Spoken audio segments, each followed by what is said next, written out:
Hi, Miles. Thank you for joining us here at Millennium Magazine for this interview. What motivated and inspired you to become a business author? Well, several things. I would say there was a couple of key business books that I read that kind of challenged me to stop talking about writing a book and actually write a book. And one of those, two of them were both by Seth Godin. One was Poke the Box, which really talks about as a creative person shipping stuff, getting stuff that you've created, whether that be a book or music or other pieces of art or other types of business products, to get them out there and ship them instead of just talking about them. And for far too long, I think many of us can relate to that, the fact that we talk about a lot of different things and we don't often go do them. And so between reading that book, um, I felt a strong call, if you will, as well in my relationship with Christ. I felt that it was the right time to actually do something. And then my wife also encouraged me to just stop talking about it and do it. So um, I started on that journey. It's been 3 years ago now, and I'm so glad I did, because it opened up the door for many other things, other books that I've written as well after that first one, as well as just kind of gave me the confidence to pursue other entrepreneurial opportunities that I know I'm wired that way, but I was always afraid to pursue those things and actually do those projects and ship them, so to speak. In your opinion, what makes a great business book? Um, for me, I like to read books that are written by practitioners, people who have direct experience in a particular field. So let's say one of the areas that I'm passionate about in business is digital marketing. I go to a particular conference every year called Traffic and Conversion Summit, and this is one of the largest digital marketing conferences in the U.S. and even in the world. And the reason I go and I read, stuff that these guys write, as well as have at the conference, I know these guys are practitioners, and they have practiced digital marketing, and they have tons of experience that they can share, and then I can draw on, make that mine as I apply that. And that's really the approach I take to my own writing. And so it's what I look for in other people's advice. People, are these legitimate, or are they just kind of puffed up celebrities that, they've got some credibility, but they're not really a practitioner in that field. Certainly Good to Great by Jim Collins. That was a book I read early on in my career, and it really inspired me that we can aim to be the best at something, even if that is in a small niche. And we really should strive to find that niche. And for me, it's a fairly broad niche, to be frank. I have a lot of interest in a lot of passions that I pursue, and I want to pursue all of them with excellence. But that's kind of my own niche in itself, even though I have very broad and diverse interests. That's one thing that I bring to all of my writing, whether it be the leadership book or I have a career advice book as well. I really draw on that breadth of experience, and most of that breadth of experience is at a deeper level. It's not just surface level. So Good to Great was really one that inspired me to pursue what I have to offer and find out how that fits within a particular niche and how I can serve others through that. I would say the next book is The Case for Servant Leadership by Dr. Kent M. Keith. This is a short, very easy read. It's a fundamental read. For me, servant leadership has been a part of who I am, and really it's a part of my faith. The servant leadership in and of itself is based on the teachings of Christ, and it really solidified for me what I was already beginning to test and experiment with in my own leadership. And really crystallized for me what I already kind of knew, but gave me that confidence that this was definitely the kind of leadership that I wanted to exemplify in my own life, and I wanted hopefully other people to follow. And the last book is what I mentioned, one of the ones I mentioned before, Poke the Box by Seth Godin. That really gave me, it was at a crucial time several months before I decided to, yes, I'm going to do this. I'm going to put a timeline down that I'm going to write my book and publish it. And I accomplished that actually from the time I started till completion out on the street, so to speak. It took me 10 months. So I was very dedicated to making that happen, and I had other people help me in that process. But that third book really gave me that final nudge to get it done. Do you think that some people are born to lead? It's a combination of the two. I think, as it is with most of the things in life, there's rarely a black and white issue or a cut and dried thing where it's always this way. And even in leadership, I mean, the advice I give in my book, a lot of it depends on the situation and things that are going on, because there's lots of complexities to human nature and psychology of leading people and getting people to want to follow you. But so I do think there are some leaders that have a natural inclination to lead,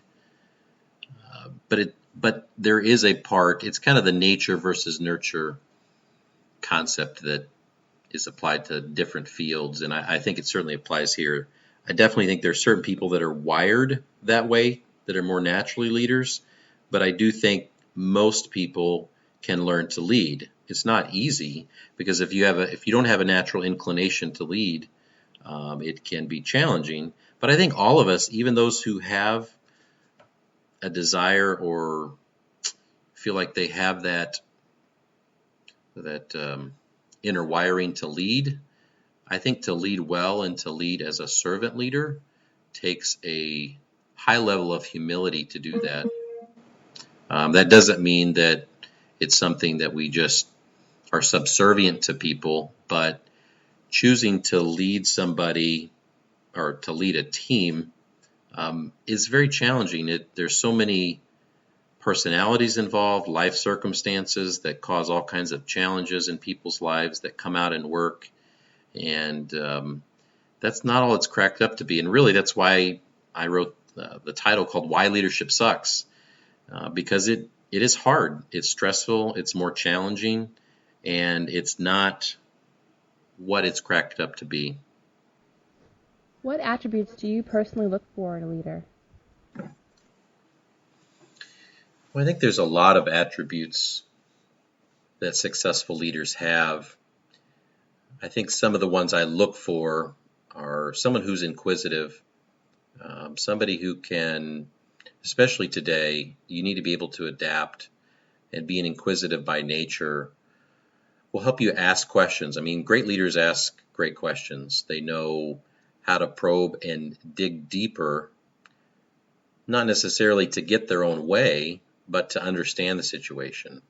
So people who are also intuitive and really do listen, people who try to understand the situation and then make a decision based on not just their own perceptions, which may be right or wrong, but people who are closer to the situation than those of us leaders at the top are. Where can Millennium readers connect and follow you?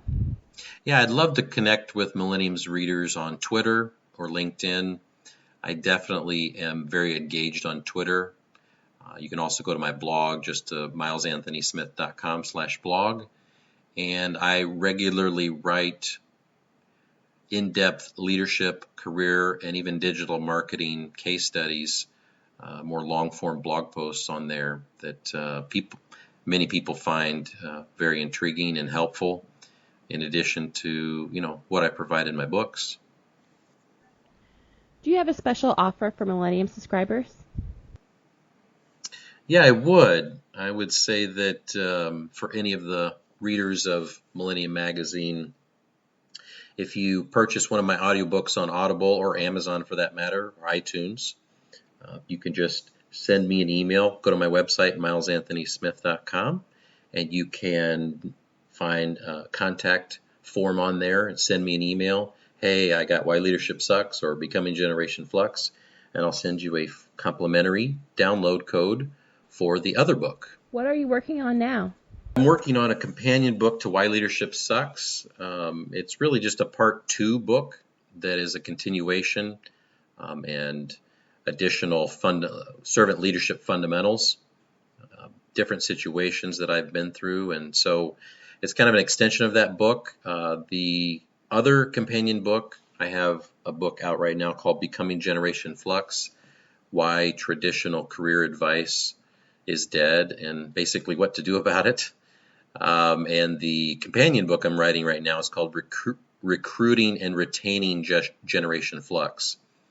Really how to find those adaptable, agile candidates that are really vital to being continuing to be innovative in our companies today.